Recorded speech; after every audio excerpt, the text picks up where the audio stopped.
Hello students, welcome to T tuition classes. आज हम class 10 science का 6 चैप्टर पढ़ेंगे, लाइफ प्रोसेसेस।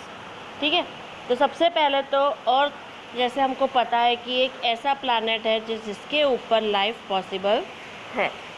कुछ लिविंग बींग्स होते हैं जो जीते हैं, मरते हैं और वापस वो इस नेचर का ही एक हिस्सा बन जाते हैं।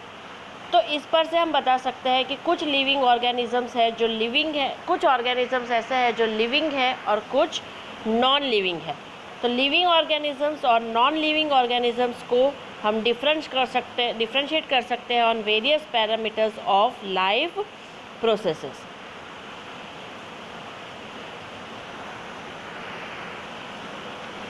तो सबसे पहले तो लाइफ प्रोसेसेस क्या होते हैं। मेंटेनेंस ऑफ लिविंग ऑर्गेनिजम्स ज़रूरी है जब भी हम मूव होते हैं, रेस्ट होते हैं या इवन सो जाते हैं। जैसे कोई भी गाड़ी है, अगर वो चलती नहीं है, पड़ी भी रहती है, तब भी उसका हमको टाइम टू टाइम मेंटेनेंस करवाना पड़ता है। वैसे ही हमारी भी बॉडी में मेंटेनेंस का काम होता रहता है जब हम कुछ फिज़िकल काम नहीं करते हैं तब भी। लाइफ प्रोसेसेस जो एक साथ मिलकर इस मेंटेनेंस का काम करते हैं उनको बोला जाता है लाइफ प्रोसेसेस। उसमें से मेन है न्यूट्रिशन, रेस्पिरेशन, सर्कुलेशन, एक्सक्रीशन। ये कुछ ज़रूरी लाइफ प्रोसेसेस है। अब जैसे हमको पता है कि यूनिसेलुलर ऑर्गेनिजम्स में जिनमें कि सिर्फ एक ही सेल होता है, ये सभी लाइफ प्रोसेसेस वो एक ही सेल से होते हैं, जबकि मल्टी सेलुलर ऑर्गेनिजम्स में वेल डेवलप्ड सिस्टम प्रेजेंट होता है इन लाइफ प्रोसेसेस को चलाने के लिए। तो सबसे पहला हम लाइफ प्रोसेस जो इम्पोर्टेंट है वो देखेंगे, वो है न्यूट्रिशन। तो सबसे पहले न्यूट्रिशन मतलब क्या? जो हम खाना खाते हैं, जो हमारी बॉडी के लिए ज़रूरी है और हमारे सस्टेनेंस मतलब हमारे जीवित रहने के लिए जो ज़रूरी है, उसको बोला जाता है न्यूट्रिशन। मतलब कि process of acquiring food that is needed for nourishment and sustenance of organism, उसको बोला जाता है न्यूट्रिशन। अब न्यूट्रिशन की ज़रूरत क्यों होती है ना? जैसे हम लोग खेलते हैं, सोते हैं, बैठते हैं, तभी भी हमको एनर्जी की ज़रूरत होती है। इसका मतलब है कि organism need the energy to perform various activities, और ये एनर्जी उनको कहाँ से मिलती है? खाने से मिलती है, वह जिसको हम बोलते हैं न्यूट्रिशन। अब बॉडी धीरे धीरे बढ़ती है, बराबर है। कभी कभी हम बीमार होते हैं तो जो टिश्यूज़ डैमेज होते हैं उनको रिपेयर करना पड़ता है। तो जो रिपेयरिंग के लिए रॉ मटेरियल है वो अलग अलग होते हैं, और ये रॉ मटेरियल्स जो हमको चाहिए उसको वो मिलता है हमको न्यूट्रिशन से। दो मेन मोड है न्यूट्रिशन के, उसमें पहला है ऑटोट्रॉफिक न्यूट्रिशन और दूसरा है हीटरोट्रॉफिक न्यूट्रिशन। अब ऑटोट्रॉफिक मतलब क्या? ऑटो का मतलब है ऑटोमेटिकली, ठीक है। तो ऑटोट्रॉफिक न्यूट्रिशन एक प्रोसेस है कि जिसमें ऑर्गेनिज्म अपना खाना खुद बनाते हैं, वो भी सिंपल इनऑर्गेनिक मटेरियल्स जैसे कि वाटर, मिनरल सॉल्ट्स और carbon dioxide in the presence of sunlight, जो हम बचपन में ही पढ़ चुके हैं, जिसको हम बोलते हैं फोटोसिंथेसिस।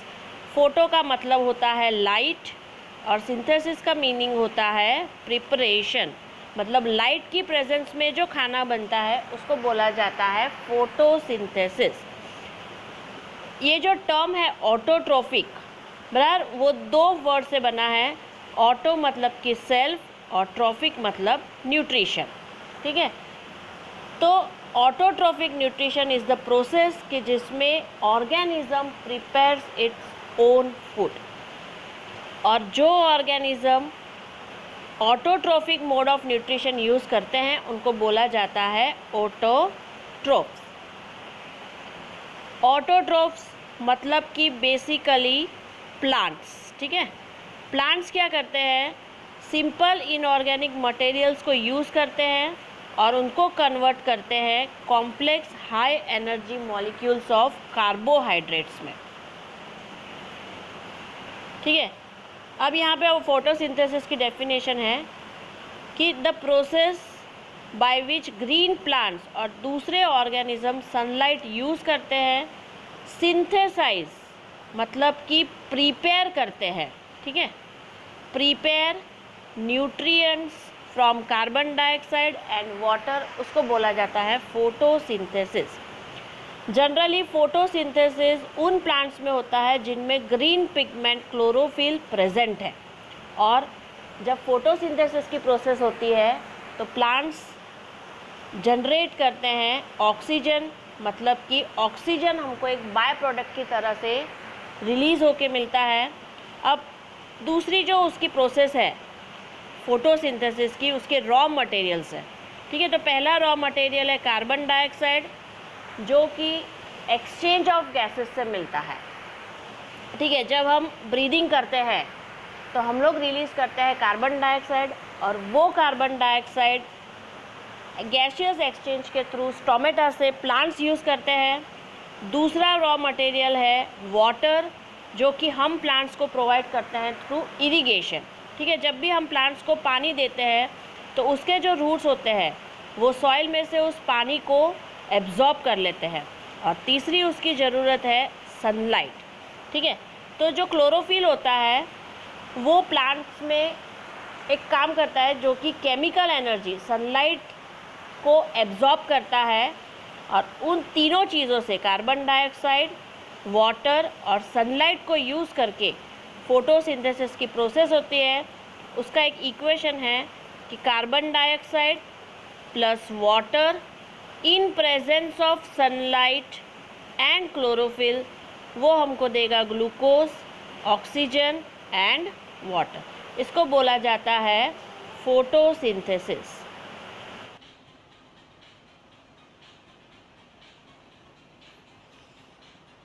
अब जो मेन इवेंट्स फोटोसिंथेसिस के वक्त होते हैं उसके बारे में हम पढ़ेंगे। तो मेन 3 इवेंट्स होते हैं फोटोसिंथेसिस में। उसमें सबसे पहला है absorption of light by chlorophyll, मतलब कि जो लीव्स होते हैं ग्रीन कलर के उनमें जो क्लोरोफिल होता है वो सन से आने वाली लाइट एनर्जी को एब्जॉर्ब करते हैं। दूसरा पॉइंट है कि जो लाइट एनर्जी क्लोरोफिल ने एब्जॉर्ब की है उसको कन्वर्ट किया जाता है केमिकल एनर्जी में, और उसके बाद में जो वाटर मॉलिक्यूल्स है, ठीक है, वो स्प्लिटअप होते हैं हाइड्रोजन और ऑक्सीजन में।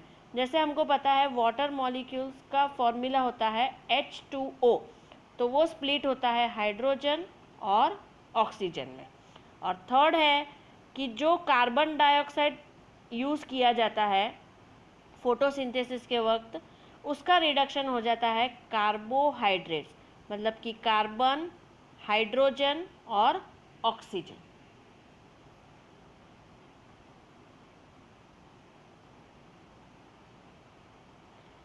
अब ये कहाँ होता है? तो ये होता है लीव्स के स्टोमेटा में।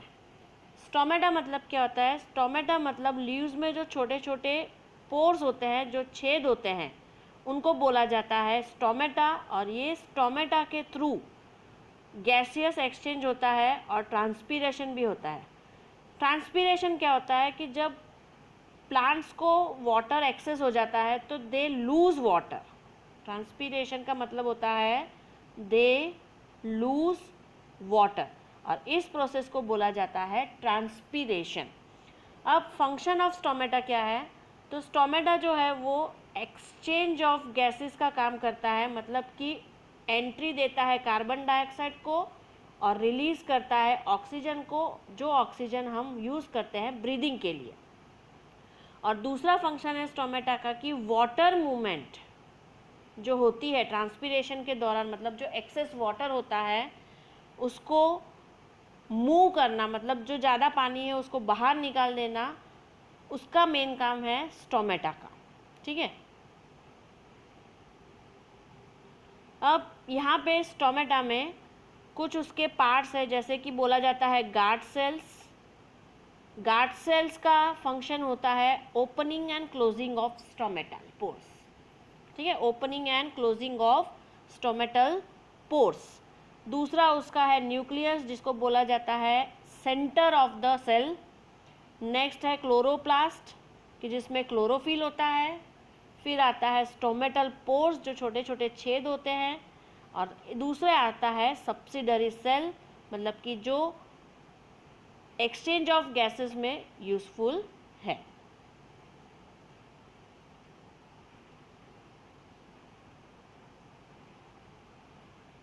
अब जो हमने बोला था गार्ड सेल का फंक्शन है बराबर, opening and closing of stomata, बराबर। Opening and closing of stomata मतलब वो कब होता है, इंक्रीज या डिक्रीज जब सॉल्यूट्स में होता है। गार्ड सेल्स में जो इंक्रीज और डिक्रीज सॉल्यूट्स का होता है कि जिसकी वजह से या तो वो वाटर लेंगे या वो वाटर को लूज करेंगे। मतलब जब सेल को पानी की ज़रूरत है तो वो पानी लेंगे और वो सेल स्वेल होगा, मतलब कि सेल फूल जाएगा। और जब उसको पानी की ज़रूरत नहीं है तो वो पानी लूज करेगा और वो सेल क्या होगा, श्रिंक हो जाएगा, मतलब सिकुड़ जाएगा। ठीक है। जनरली अगर हम देखेंगे तो स्टोमेटा ओपन होते हैं बाय डे, मतलब दिन में उनको पानी की ज़्यादा ज़रूरत होती है तो स्टोमेटा दिन में ओपन होंगे और रात में वो बंद हो जाएंगे। मतलब जो गैसियस एक्सचेंज होता है कार्बन डाइऑक्साइड का और ऑक्सीजन का, तो ऑक्सीजन वो लोग रिलीज़ करते हैं और कार्बन डाइऑक्साइड को वो यूज़ कर लेते हैं फोटोसिंथेसिस के। अब दिन में तो जैसे हमको पता है कि फोटोसिंथेसिस की प्रोसेस होती है, तो इसके लिए जो लीफ के मेसोफिल्स होते हैं बराबर, वो एक्सपोज होते हैं हवा में और वो एक्सपोज होके क्या ऑक्यूपाई करते हैं, कार्बन डाइऑक्साइड। जैसे यहाँ पे हमने फिगर ए और फिगर बी में जैसे दिख रहे हैं कि जब वो पानी लेते हैं या गैसियस एक्सचेंज जब होता है तो स्टोमेटल पोर्स ओपन होके स्वेल हुए हैं दिख रहे हैं यहाँ पे। ठीक है। और दूसरी फिगर में अगर हम देखेंगे तो स्टोमेटल पोर्स आर श्रिंक्ड।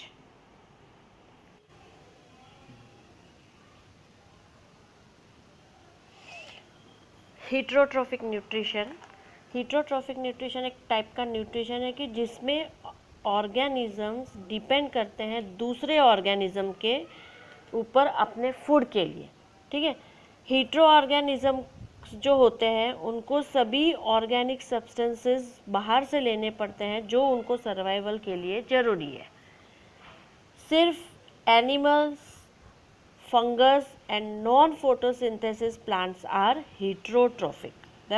मतलब कि सिर्फ एनिमल्स नहीं, लेकिन फंगस और जो प्लांट्स फोटोसिंथेसाइज नहीं कर सकते हैं, ठीक है, उनको बोला जाता है हीटरोट्रोफ्स, और वो जो न्यूट्रिशन यूज़ करते हैं उसको बोला जाता है हीटरोट्रोफिक न्यूट्रिशन। अब मेनली अगर देखेंगे हम लोग तो हीटरोट्रोफिक न्यूट्रिशन 3 टाइप्स के हैं। उसमें है सैप्रोफाइटिक न्यूट्रिशन, पैरासिटिक न्यूट्रिशन और है होलोजोइक न्यूट्रिशन।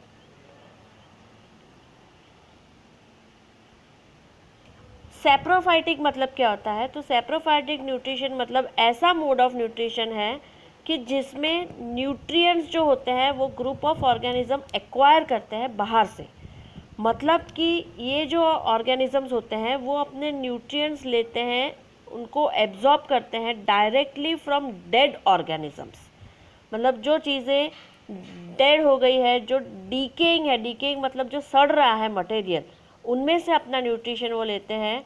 और जनरली ये जो होते हैं वो डाइजेस्ट करते हैं animals outside their bodies before they get nutrients needed. मतलब कि उनको जो न्यूट्रिएंट्स चाहिए वो जो लेते हैं उसके पहले वो एनिमल्स बाहर से डाइजेस्ट करते हैं।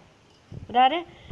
उसमें आता है फंगस, मशरूम, ईस्ट और बहुत सारे बैक्टीरियाज जो है वो सब होते हैं सैप्रोफाइटिक, मतलब कि वो डिपेंड करते हैं डेड एंड डीकेइंग मैटर के ऊपर। नेक्स्ट है पैरासाइटिक न्यूट्रिशन कि जिसमें ऑर्गेनिज्म या तो किसी बॉडी के इनसाइड में रहता है या तो वो उनमें से अपना फूड डिराइव करता है। अगर हम देखने जाएंगे तो पैरासिटिक न्यूट्रिशन में 2 टाइप के पैरासाइट्स होते हैं, मतलब कि एक्टोपैरासाइट्स, मतलब कि जो बॉडी के होस्ट बॉडी के बाहर रहते हैं, फॉर एग्जांपल मॉस्कीटो। मॉस्किटो जब बाइट करता है तो वो बॉडी के बाहर से बाइट करके अपना न्यूट्रिशन ले लेता है, और एंडोपैरासाइट्स मतलब कि वो होस्ट बॉडी के अंदर रहता है। फॉर एग्जांपल देखेंगे तो एस्केरिस, ठीक है, वो बॉडी के अंदर से ही, होस्ट बॉडी के अंदर से ही अपना न्यूट्रिशन लेता है। होलोजोइक न्यूट्रिशन एक टाइप का हेट्रोट्रोफिक न्यूट्रिशन है कि जिसमें से फूड बाहर से लिया जाता है और उसका इंटरनल प्रोसेसिंग होता है गैसियस, लिक्विड और सॉलिड फूड पार्टिकल्स का बॉडी के अंदर। अगर हम देखने जाएंगे तो प्रोटोजुआस जैसे कि अमीबा और बहुत सारे एटमॉस्फेयर में फ्री लिविंग ऑर्गेनिजम्स हैं जैसे कि ह्यूमंस, वो इसी टाइप का न्यूट्रिशन यूज़ करते हैं। अब होलोजोइक न्यूट्रिशन के कुछ स्टेप्स होते हैं। तो सबसे पहला स्टेप है इंजेशन। जो फूड हम माउथ से लेते हैं बराबर, उसको बोला जाता है इंजेशन। कॉमनली ये जो प्रोसेस होती है वो फैगोसाइटोसिस होती है। दूसरा स्टेप है डाइजेशन। जो फूड हमने बाहर से लिया है, इंजेस्ट किया है, अब उसका ब्रेकडाउन होता है इन और enzymatic breakdown of complex organic compounds होता है स्मॉल सिंपल मॉलिक्यूल्स में। मतलब जो हमने कॉम्प्लेक्स बड़े मॉलिक्यूल्स लिए हैं उनका ब्रेकडाउन होता है, और वो ब्रेकडाउन कौन करता है? एंजाइम्स करते हैं, इसलिए उसको बोला जाता है एंजाइमेटिक ब्रेकडाउन। डाइजेशन शुरू होने के बाद होता है एब्जॉर्प्शन, मतलब कि जो ट्रांसपोर्ट होता है केमिकल प्रोडक्ट्स का, वो out of the food containing compartment में, और फिर होता है वो बॉडी में, या तो जिसको बोला जाता है साइटोप्लाज्म में, ठीक है। फिर जो एब्जॉर्ब्ड फूड है उसका होता है एसिमिलेशन। एसिमिलेशन का मतलब होता है जो मॉलिक्यूल्स हमने एब्जॉर्ब किए हैं उसका यूज़ होता है अलग अलग मेटाबॉलिक प्रोसेसेस के लिए। और लास्ट प्रोसेस है कि जो मटेरियल डाइजेस्ट नहीं होता है, ठीक है, उसको बोलते हैं अनडाइजेस्टेड मटेरियल, वो बॉडी से बाहर निकाला जाता है, उसको बोला जाता है ईजेशन।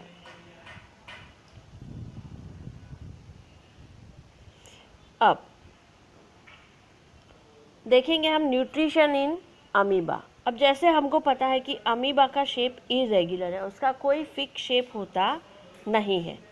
तो अमीबा का जो फीडिंग मोड है न्यूट्रिशन का, वो है होलोजोइक मोड ऑफ न्यूट्रिशन। वो क्या करता है, अमीबा अपने जो फॉस्फेट होते हैं मतलब सुडोपोडिया, ठीक है, उसके द्वारा वो फूड पार्टिकल को एनगल्फ करता है, मतलब बॉडी के अंदर लेता है। जैसे ही ये फूड पार्टिकल एनगल्फ हो जाता है, मतलब बॉडी में आ जाता है, तो वो फूड वैक्यूल में एनक्लोज हो जाता है। यहाँ हम देख रहे हैं ये फूड वैक्यूल के अंदर फूड पार्टिकल आ गया है। अब ये फूड वैक्यूल साइटोप्लाज्म से पास करता है तो डाइजेशन, एब्जॉर्प्शन और एसिमिलेशन होता है। और जब ये फूड वैक्यूल ओपन होता है बाहर की तरफ, तो जो फूड डाइजेस्ट नहीं हुआ है, ठीक है, वो यहाँ पे इजेशन होता है, मतलब कि undigested food is removed from the body, ठीक है, उसको बोला जाता है इजेशन। अब उसी तरह न्यूट्रिशन इन ह्यूमन बींग्स देखेंगे, जो होता है एलिमेंटरी कैनल से। अब जैसे हमको पता है कि ह्यूमन बींग्स जो है वो ओमनीवर्स है, मतलब कि वो प्लांट बेस्ड खाना भी खाते हैं जबकि एनिमल बेस्ड भी खाते हैं, ठीक है। अब ह्यूमंस जो खाना खाते हैं वो कॉम्प्लेक्स होता है, जो फूड वो ऑक्यूपाई करते हैं वो कॉम्प्लेक्स होता है, उनकी जो न्यूट्रिशन सिस्टम है वो भी थोड़ी सी कॉम्प्लिकेटेड है। अब डाइजेस्टिव सिस्टम में क्या क्या होता है, तो एलिमेंटरी कैनल और उसके साथ जुड़े हुए डाइजेस्टेड ग्लैंड कि जो एक साथ मिलकर काम करते हैं और उससे ही बॉडी को नरिशमेंट मिलता है। अब 5 स्टेजेस है ह्यूमन न्यूट्रिशन में भी, ingestion, digestion, absorption, assimilation and egestion, ठीक है। 4 स्टेजेस जैसे कि ingestion, digestion, absorption and egestion, ये चार प्रोसेस जो होता है वो होते हैं एलिमेंटरी कैनल में, जबकि एसिमिलेशन ऑफ फूड जो होता है वो होता है पूरे के पूरे बॉडी में। अब जैसे हम पहले भी पढ़ चुके हैं कि इंजेशन का मतलब होता है process of intake of food, मतलब बाहर से फूड ऑक्यूपाई करना। जो दांत होते हैं बकल कैविटी में, उसकी वजह से जो कॉम्प्लेक्स पार्टिकल्स होते हैं, जो बड़े बड़े पार्टिकल्स होते हैं, उनका ब्रेकडाउन होता है स्मॉलर पार्टिकल्स में, स्मॉलर पीसेस में। अब जैसे हमको पता है कि माउथ में सलाइवा होता है, तो वो सलाइवरी ग्लैंड से प्रोड्यूस होता है जो सीक्रीट करते हैं सलाइवा।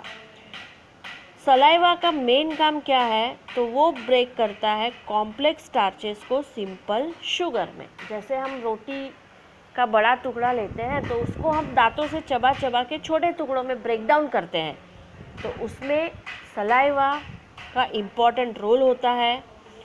और वो सलाइवा खाने को थोड़ा सा वेट करता है, गीला करता है, जिसकी वजह से डाइजेशन में हेल्पफुल है। सलाइवरी ग्लैंड्स क्या होते हैं, तो वो एक ग्रुप है ऑर्गन्स का जो हमारे माउथ में प्रेजेंट है, कि जिसमें सलाइवा सीक्रीट होता है। और ये एक बात ध्यान में रखना है कि ये जो होता है वो सिर्फ मैमल्स में ही प्रेजेंट होता है, ठीक है।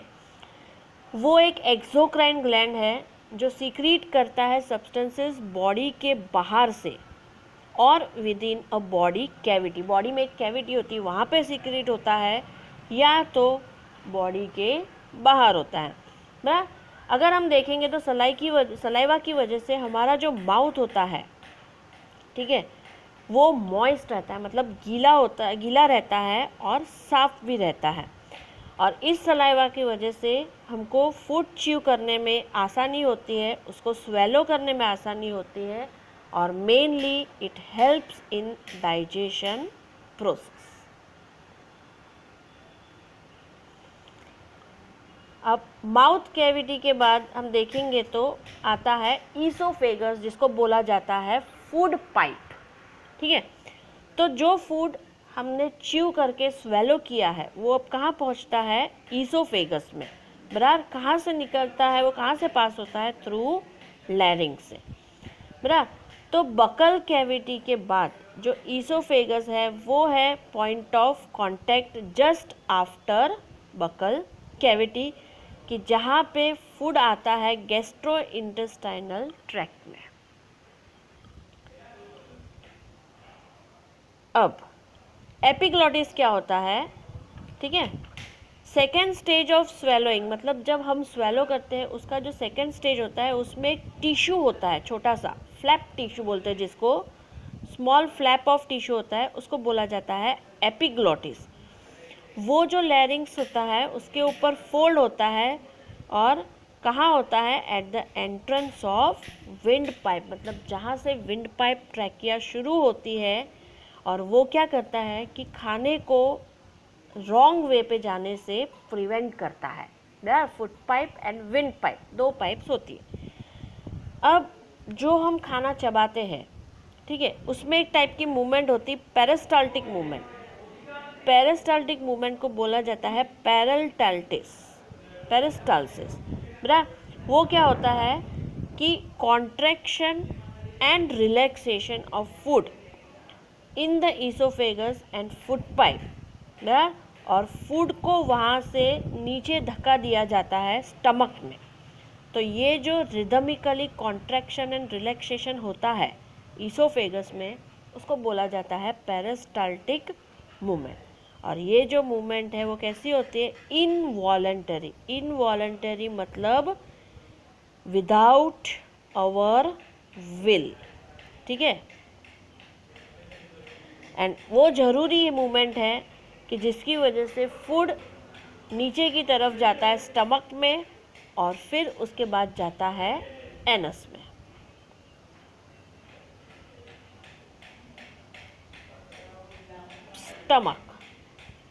स्टमक क्या होता है, तो स्टमक एक जे शेप का ऑर्गन होता है जो प्रेजेंट होता है लेफ्ट साइड ऑफ एब्डोमेन में। अगर हम हमारे एब्डोमेन में लेफ़्ट साइड की तरफ नीचे की तरफ टच करेंगे तो वहाँ पे स्टमक होता है। स्टमक की दीवारों में 3 एस शेप के ट्यूब्यूलर ग्लैंड्स होते हैं कि जिसमें गैस्ट्रिक जूसेस सिक्रीट किए जाते हैं। गैस्ट्रिक जूसेस में 3 सब्सटेंसेस होते हैं, एक तो हाइड्रोक्लोरिक एसिड, पेप्सिन और म्यूकस। अब हम इन तीनों के फंक्शन के बारे में पढ़ेंगे।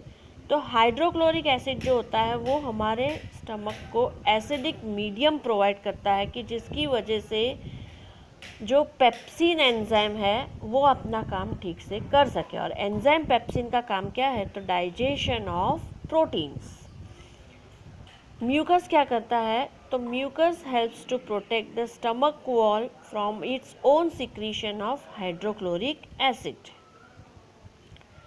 अब पार्शियली डाइजेस्टेड फूड स्टमक से जाता है स्मॉल इंटेस्टाइन में। अब यहाँ पे ये ध्यान रखना है कि जो हमने खाना खाया है वो यहाँ पे पूरी तरह डाइजेस्ट हुआ नहीं है, इट इज़ पार्शियली डाइजेस्टेड। और वो अब कहाँ जाता है? तो स्मॉल इंटेस्टाइन में।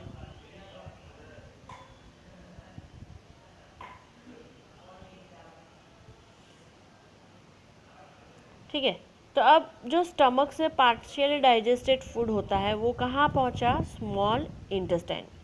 जैसे हम जानते हैं कि स्मॉल इंटेस्टाइन वो एक लार्जेस्ट पार्ट है एलिमेंटरी कैनल का, about 6.5 metre long. Small intestine का अगर हम देखेंगे तो वो बहुत ही नैरो है और हमारे बॉडी में it is present in the form of coil. बराबर। Small intestine in the human beings is the site of complete digestion. किस किस का कंप्लीट डाइजेशन होता है यहाँ पे? तो कार्बोहाइड्रेट्स, प्रोटीन्स और फैट्स, ये 3 चीज़ें स्मॉल इंटेस्टाइन में पूरी तरह से डाइजेस्ट हो जाती है।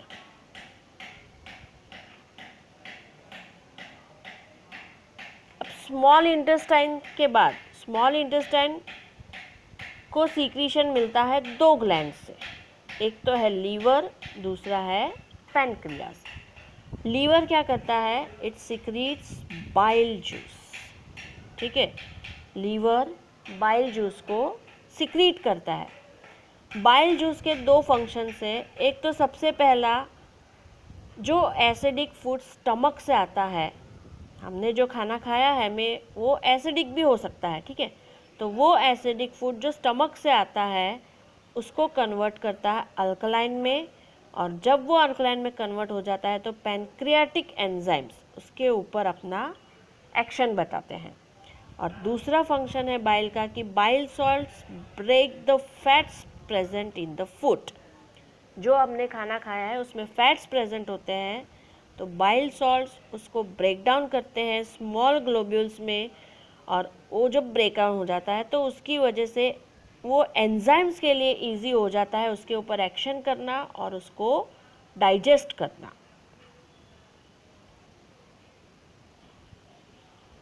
और दूसरा है पैनक्रियास। पैनक्रियास सिक्रीट करता है पैनक्रियाटिक जूस, जिसमें एंजाइम्स होते हैं जैसे कि पैनक्रियाटिक अमाइलेज जो ब्रेक करता है स्टार्च को, ट्रिप्सिन जो डाइजेस्ट करता है प्रोटीन्स को, लिपेज जो ब्रेक डाउन करता है इमल्सिफाइड फैट्स को। ठीक है, जो खाना हमने खाया है उसमें स्टार्च होता है, प्रोटीन्स होते हैं, फैट्स होते हैं, तो उसके ऊपर पैनक्रियाटिक जूसेस अपना एक्शन करते हैं। वॉल्स ऑफ स्मॉल इंटेस्टाइन में कुछ ग्लैंड्स होते हैं जो सीक्रीट करते हैं इंटेस्टाइनल जूस, और इसमें जो एंजाइम प्रेजेंट होते हैं वो फाइनली कन्वर्ट करते हैं प्रोटीन्स को एमिनो एसिड्स में। यहाँ ध्यान रखना, प्रोटीन्स का कन्वर्जन होता है एमिनो एसिड्स में, कार्बोहाइड्रेट्स का कन्वर्जन होता है ग्लूकोज में, और फैट्स का कन्वर्जन होता है फैटी एसिड्स एंड ग्लिसरॉल में। ठीक है, ये न्यूट्रिशन का टॉपिक यहाँ ख़त्म होता है। अगले वीडियो में हम देखेंगे respiration. Thank you, and for more videos subscribe to TET tuition classes.